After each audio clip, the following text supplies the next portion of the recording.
welcome. Thank you for joining me today for another Tuesdays with Grace. Today I'm really excited to show you how to quilt a large quilt. You can see I've got an extremely large quilt using your Cutie Frame and a domestic machine.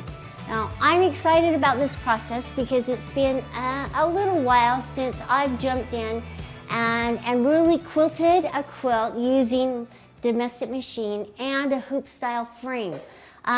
Way back when we came up with the idea of making a hoop style frame so that you could fit it into your home and quilt a larger size quilt, I had to do the beta testing. And I learned so many things, and I was beta testing to prove the theory that you actually could quilt a large size quilt on a hoop style frame. And that's why we came up with it. Now, our first version was for Brother Sewing Company.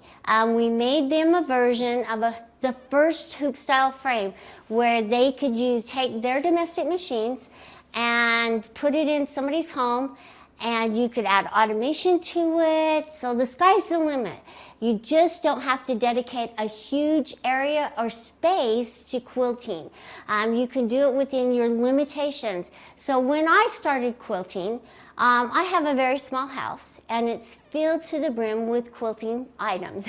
However, I had kids at home and I wasn't able to have a dedicated space for quilting, so I started out on a hoop style frame, and it allowed me to go home, do my therapy, relax, and enjoy the whole quilting process without feeling rushed.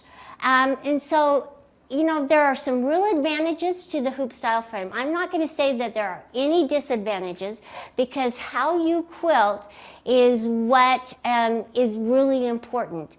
It's just different. It's not any harder or any easier than a rolling style frame.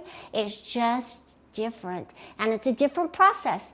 I will say it's a little bit different of a process for quilting. So let me jump in and tell you how I prepared and put my quilt onto the frame.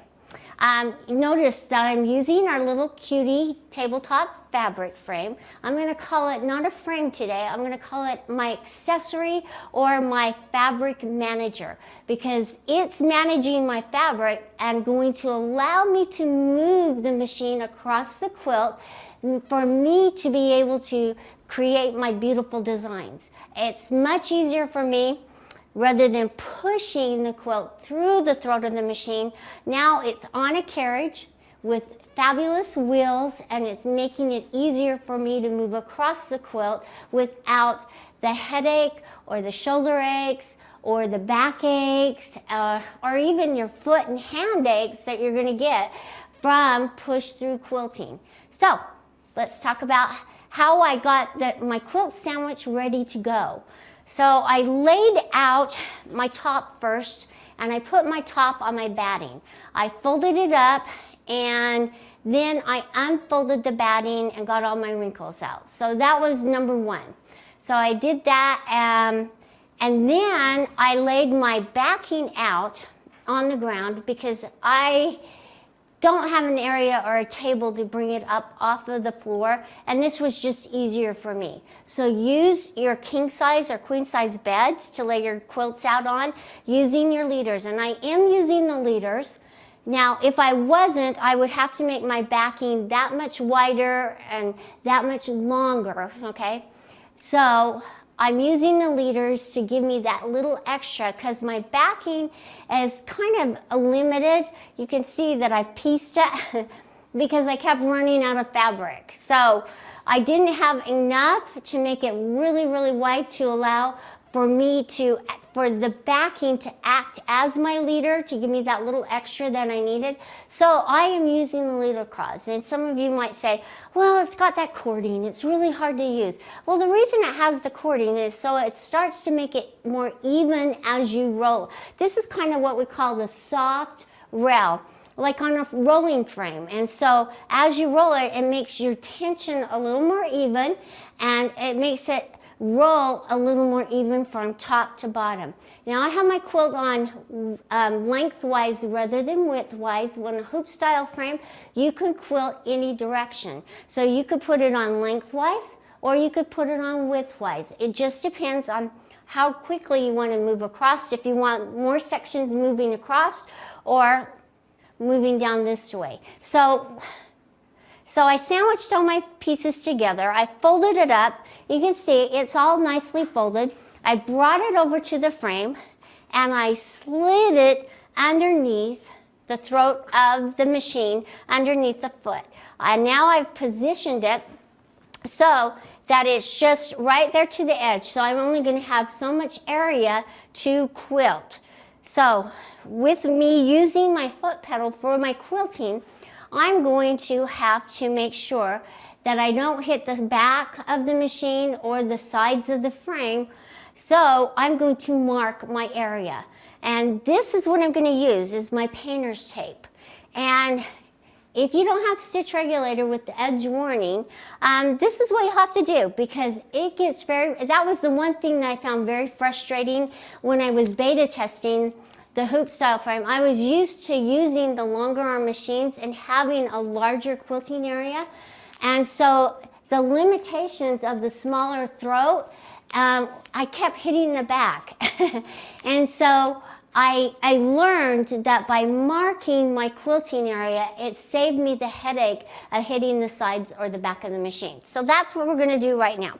So I'm going to lift the needle up. And you can see that this isn't level.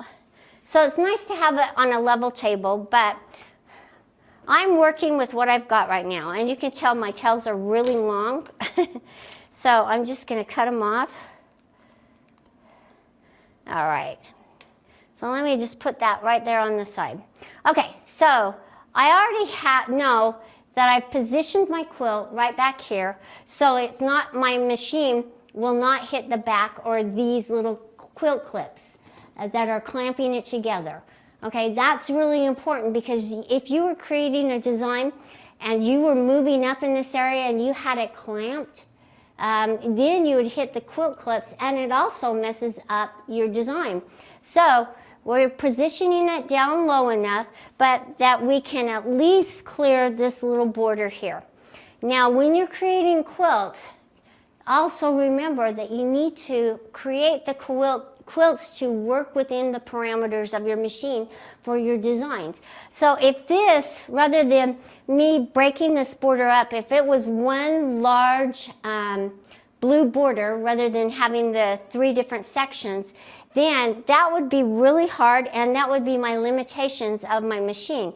So notice, as me moving down, I could barely just make it, and that will be as if I'm putting it on nice and straight.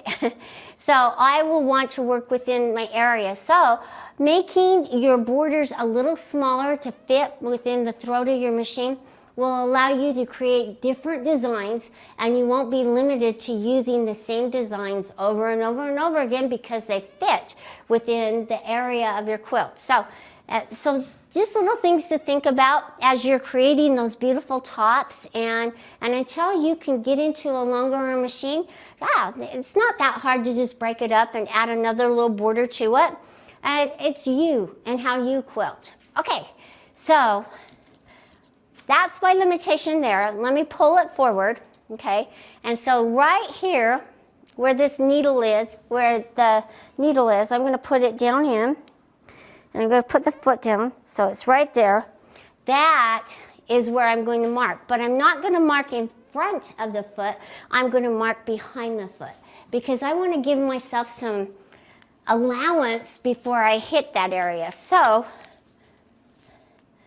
I would just kind of put it right here on this needle. So these are my limitations. And I'm just going to mark it all the way across. And I have positioned it. And I'm just kind of guesstimating, because I'm going to be able to at least quilt these 2 borders down here and across. So that will also allow me to turn the corner on this, because I made my border a little smaller. So now let me move my stuff. and then I'll talk about my pre-quilting checklist. All right, so now I want to lift my needle up, and I'm going to move across, okay, my quilt, and I'm going to move all the way over to the side. And I'm barely making it over here to this little square that's in the border, but that's where I'm going to mark. I'm going to mark on the inside of the foot. So, yeah, just like that. So right here is my quilting area, and you can use this painter's tape a couple of times, and then all of a sudden it's not going to be usable anymore, but that's okay. And then you can just pull it off and throw it out. It also helps get all the little fuzzies from the batting out. So another useful thing that the painter's tape will do. All right, so there I have marked my area. I don't have to mark this side yet. Now, if my quilt was all the way over, I would want to move my machine all the way over here and then mark right here so that I wouldn't hit the sides. But because I've positioned it right here, we're just gonna go for it. Okay, now let's talk about our pre-quilting checklist, okay? Really important. I'm gonna put the needle down. Okay, before you get started, let's talk about our pre-quilting checklist. A couple of things that you need to remember is get all your tools ready for quilting. That's your extra bobbins, your extra thread if you're changing it, your designs that you're working on, and I have a couple other tools. I have an unpicker. You never know when you're not going to like a design, and so have your unpicker ready. I know I hate to unpick and I don't want to, but I'm just being a good scout and being prepared. All right, that doesn't mean that I'm going to make a mistake. It just means that I'm ready to unpick something that I don't like, and you know, it's better to unpick it before, and then before you're moving all the way across your quilt, and then decide afterwards and unpick a whole section. So pick a smaller section and decide, hey, I'm not really happy with that. Stop what you're doing, unpick it before you all of a sudden quilt a large section of the quilt. Now, confession here. This is one of my UFOs, okay? I've had this quilt top pieced for a really, really long time. Probably, I would say, 11 years. I mean, it's a long time. And I started quilting it on another machine. It wasn't one of ours, and I didn't like the way it turned out. But as I was quilting, because I wanted to get it done, I said to myself, I can live with it. Well, I couldn't. So I ended up unpicking all the sections that I started with, and then that's why it's here today, okay? So if you see some extra little threads, it's because I did do some unpicking on it. So as we move across, you might see a few extra threads there. But that's my confession. Like I said, if you don't like it, stop what you're doing and unpick it. Don't move on any further, or just walk away and then come back, look at it with new eyes and see if you like it. I mean, you might be able to live with it, and you might think it's a lot better than it really is. You know, Bryant's an artist. Oh, God, he's a fabulous artist. And I know that there are probably times when he is drawing and he thinks, I can do better. And then he comes back the next day and he looks at it and he thinks, that's not so bad. I did pretty good. So we all need to look at it, take a little break, and come back with fresh eyes when we're not so tense and uptight. All right. So the pre-quilting checklist, make sure you have all your tools and supplies. I have my tape measure because I'm going to be measuring, and I just want that available so it can help me section off how to make my designs as even as possible. So I'm going to use that extra pins, and I have my rulers here. Now, these probably aren't the right size rulers, but they will really help me as I'm moving across my quilt to help with my designs and make them proportioned. So just make sure that you have what you need, and these will sit down right back here because on this one, rather than having the top plate and have a little section that I could put items in, I don't. So I'm just going to use my flat table and put my items back there, but you'll have to remind me because you know I get quilting and I forget. So I'm going to put my tape back there. And my marking pencils, I have two. I have my white chalk pencil and I have a regular pencil. I won't be able to see the regular pencil on the dark blue, but I will be able to see the white. So I have both of those. Let's talk about designs now, okay? I'm really excited because I'm actually going to quilt this whole big quilt using the domestic machine or a manual machine. I'm just really excited about this whole process because it's been a while since I've gotten back to my roots and quilting. So let me move my machine off to the side and show you the designs that I came up with. So when you're quilting a larger size quilt, on this quilt here, all right, on this quilt here, you will notice that it has big blocks right here, okay? These big blocks will not fit into the throat of the machine. Okay, let me hold it up, okay? Okay, that's the big block, okay? So what I'm going to do is I could do a couple of things.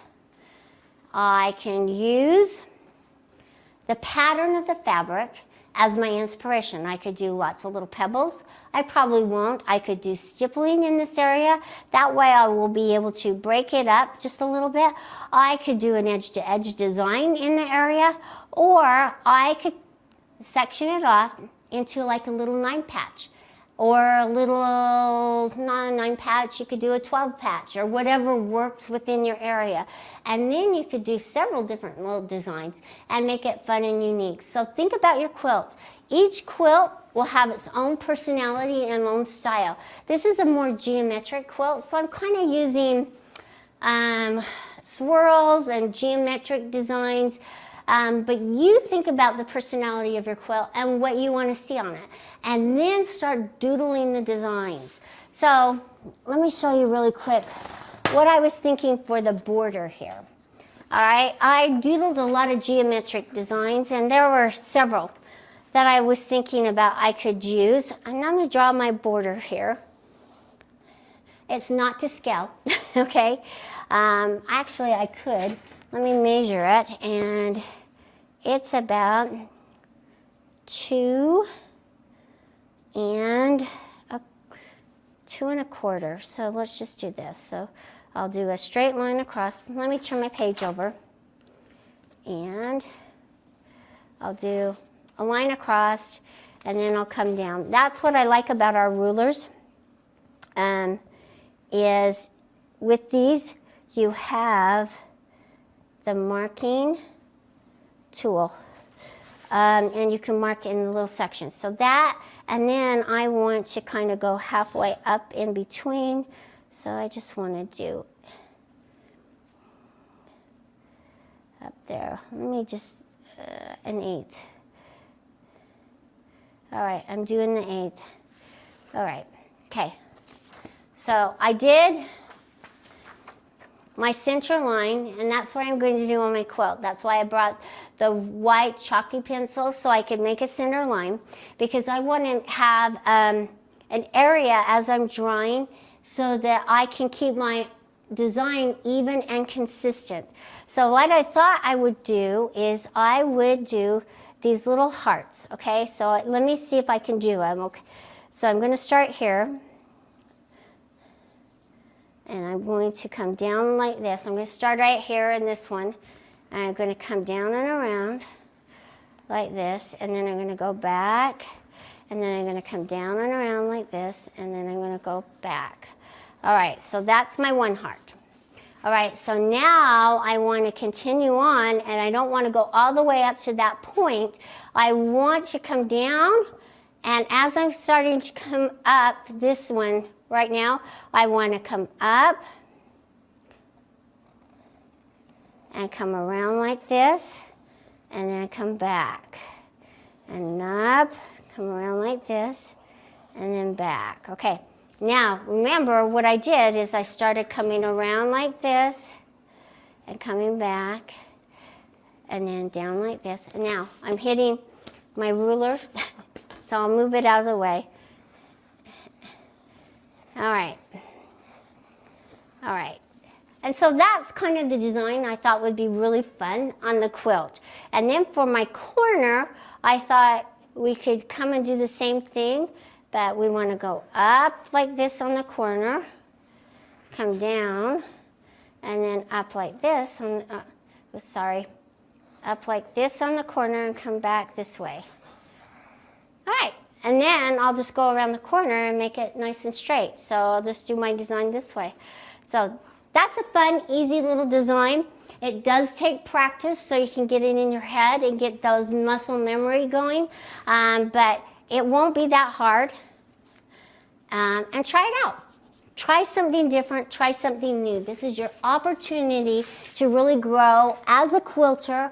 And so I could do loops and I could do lines, but I get bored with those. So I want to challenge myself, so this is my little challenge one.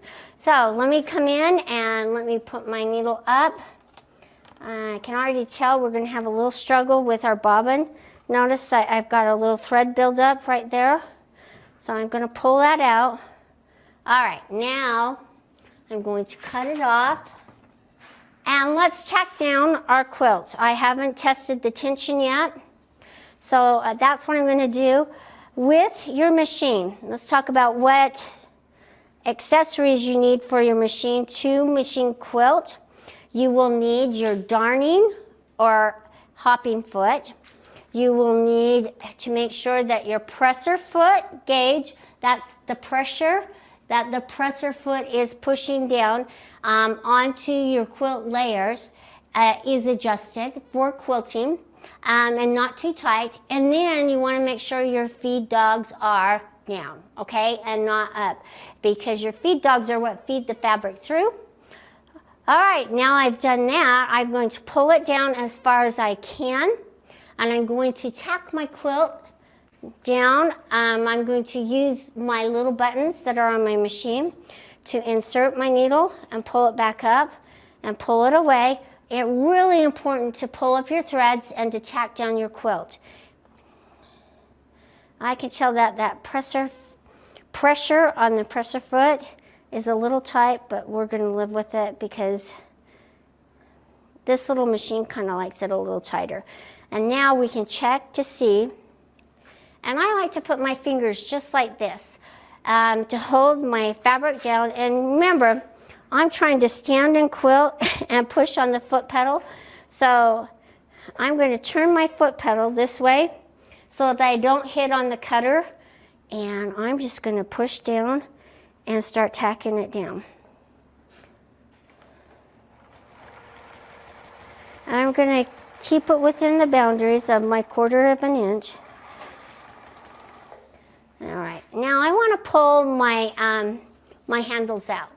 You notice that it was coming down underneath the quilt, and because I'm not sitting down, I couldn't see it. So I'm going to extend my handles so that I have more showing and it's not pushing down under the quilt. So that was one thing that you might need to adjust on your little cutie frame. And there's a little knob right here that I can just pull them out that way.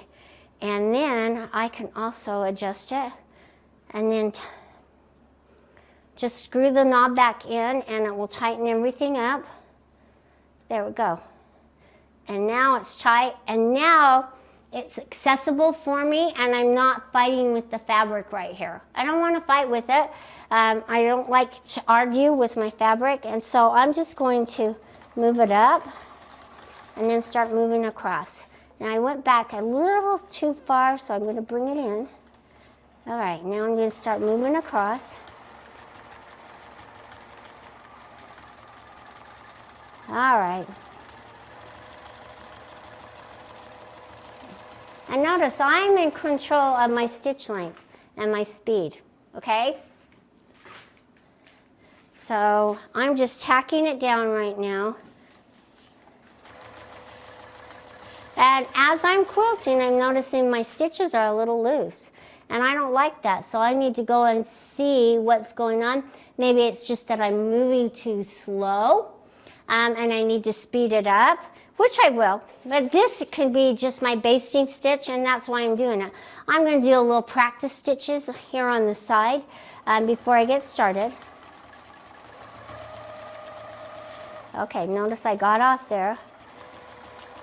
Okay, and see, because I didn't trim my threads, I'm fighting against, because I've had this a long time, I have a lot of thread buildup or fraying on the quilt top. And notice I'm coming to a needle, a pin. All right. All right, I'm going to just finish it off, go all the way to my tape. There we go. All right, and I hit the end. I'm going to tack that down. I'm going to cut my threads right here. It's one nice thing, they have these cutters. All right, so now I'm going to work and make sure that my tension's okay. I'm going to feel underneath my quilt, and I can feel my stitches. That's one way to make sure that your tension is, and we were playing around with this, so I just need to pull on it and see. And I can tell my tension is really, really loose. Somebody's been playing with it.